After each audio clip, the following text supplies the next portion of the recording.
आज मैं आपको बताता हूँ मीजो की किट कितनी वैरायटी में आती है।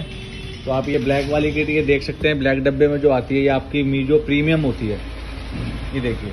और ये जो वाइट डब्बे में आपकी ये BS4 के लिए है, ठीक है। और ये एम सिक्वेंट जो आता है ये भी आपका मीजो का ही ब्रांड है, ये एम सिक्वेंट के नाम से ये सेल करती है। और आपका जो आता है एक ये है BS6 जो कि इसमें नाम भी लिखा रहता है, क्योंकि आप कोई और किट नहीं लगा सकते कोई भी गाड़ी में। इसमें नाम देखिए, आप सामने लिख के आ रहा है, मारुति के लिए और होंडाई के लिए ये वाली किट आपकी बनी हुई है BS6 की। और नीचे अगर आ जाते हैं हम, तो हम इसमें देखते हैं, ये देखिए किया, और नीचे इसमें नाम फट गया है लेकिन आपको इसमें शो हो रहा होगा। और इसके अलावा आप इन गाड़ियों में और दूसरी कोई किट नहीं लगा सकते, क्योंकि अगर आप कोई और किट लगाते हैं तो वो अप्रूव नहीं होती है और वो पेपरों में नहीं चढ़ पाएगी।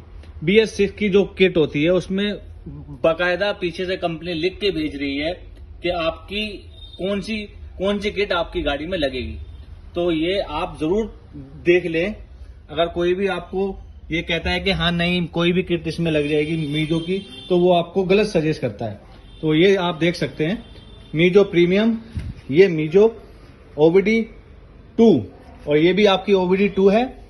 मीजो की एम सिक्वेंट ये इसमें ब्रांड में आती है, और ये BS6 मीजो, जिसमें गाड़ियों का नाम प्रॉपर लिखा रहता है, जो कि ऑन पेपर ऑन RC हो सकती हैं। Thank you.